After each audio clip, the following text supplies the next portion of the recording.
আল্লাহ তাআলা জেনেও না জানার ভান করে ফেরেশতাদেরকে জিজ্ঞেস করবেন যে তোমরা কোথা হইতে আসিয়াছো।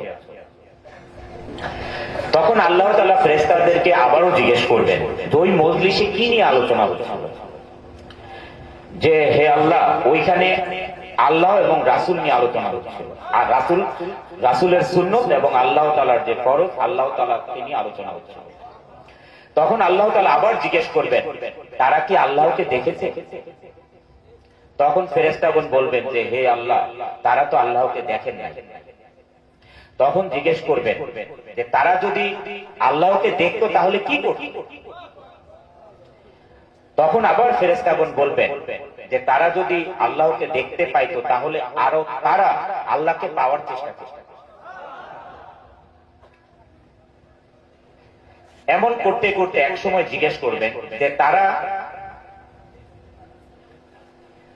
কি হইতে পানা চাইয়াছে।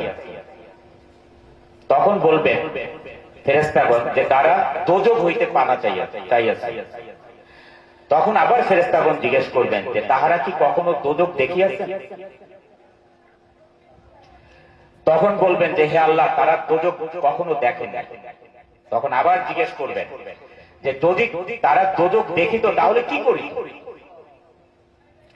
তখন বলবেন যে ফেরেশতাগণ যে তারা দোজখ থেকে পানা চাইতো এবং পলায়ন করত।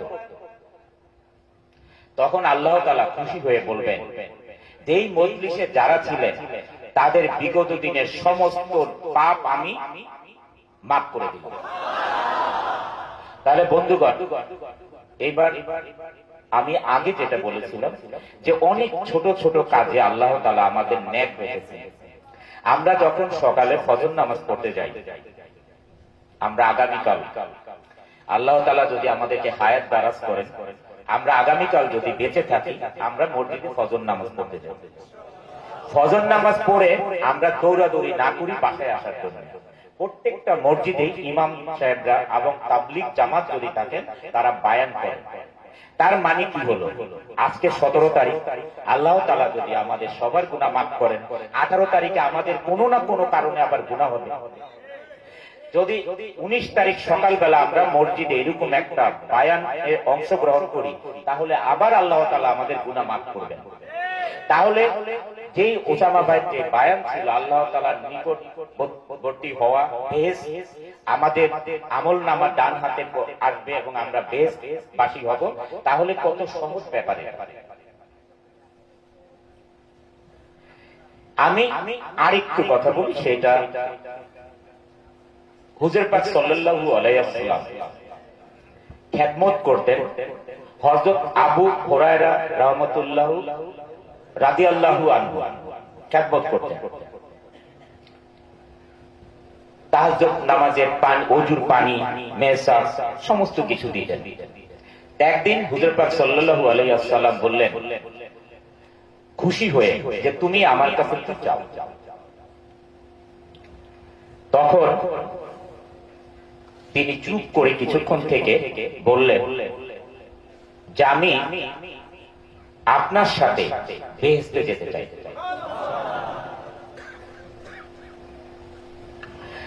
তখন হুজুর পাক সাল্লাল্লাহু আলাইহি ওয়াসাল্লাম বললেন যে তুমি আমাকে বেশি বেশি সিজদার মাধ্যমে সাহায্য করো। আল্লাহকে মানে আল্লাহর জন্য বেশি বেশি মানে সিজদার মাধ্যমে আমাকে সাহায্য করো।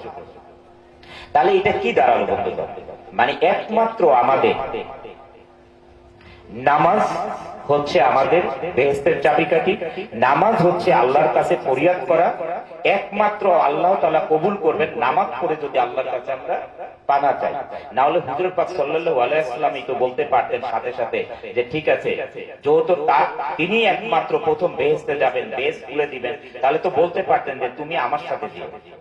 হ্যাঁ, তাহলে কি বললেন এখানে যে বেশি বেশি সিজদার মাধ্যমে আল্লাহ তাআলা বেশি বেশি আল্লাহর কাছে আমরা কাকে সিজদা করি? আল্লাহকে। নামাজ পড়ি আল্লাহর নামে, সিজদা করি আল্লাহর নামে। তাহলে বেশি বেশি সিজদার মাধ্যমে আমাকে সাহায্য করো, মানে তোমাকে সুপারিশ করার জন্য তোমার নামে। তাহলে বন্ধুগণ, শেষ কথা আর প্রথম কথা একটাই আমার, যে তাহলে একমাত্র আমরা বন্দিগি করব আল্লাহ তাআলা আর কারণ।